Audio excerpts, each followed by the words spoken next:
After 8 years of enduring President Barack Obama's rampant hypocrisy, his final speech was nothing less than the great conclusion to the hyper-normalization that characterized his presidency.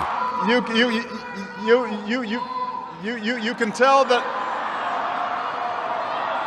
can tell that I'm a lame duck because nobody's following instructions. If I had told you 8 years ago that America would reverse a Great Recession, reboot our auto industry, and unleash the longest stretch of job creation in our history,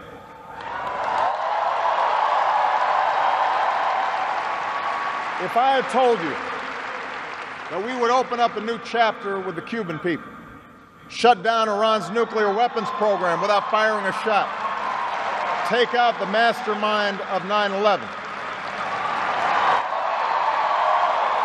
if I had told you that we would win marriage equality and secure the right to health insurance for another 20 million of our fellow citizens,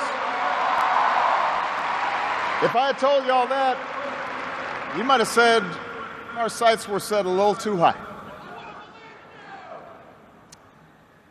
But that's what we did.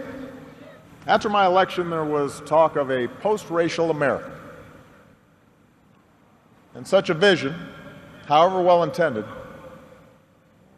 was never realistic.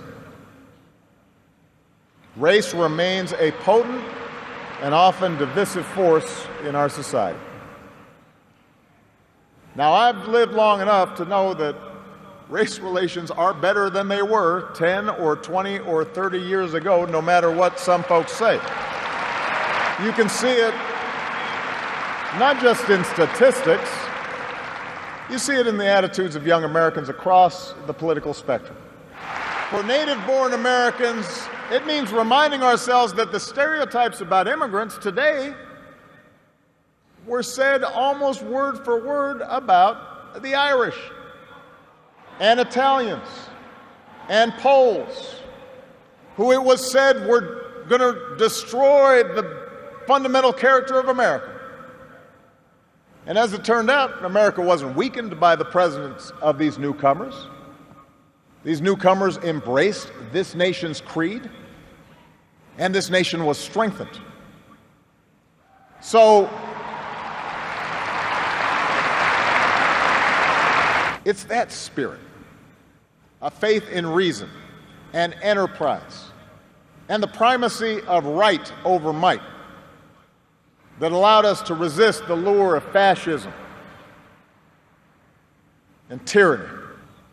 An order based not just on military power or national affiliations, but built on principles: the rule of law, human rights, freedom of religion and speech and assembly and an independent press, an intolerance of dissent and free thought. A belief that the sword or the gun or the bomb or the propaganda machine is the ultimate arbiter of what's true and what's right. And that's why for the past 8 years, I've worked to put the fight against terrorism on a firmer legal footing.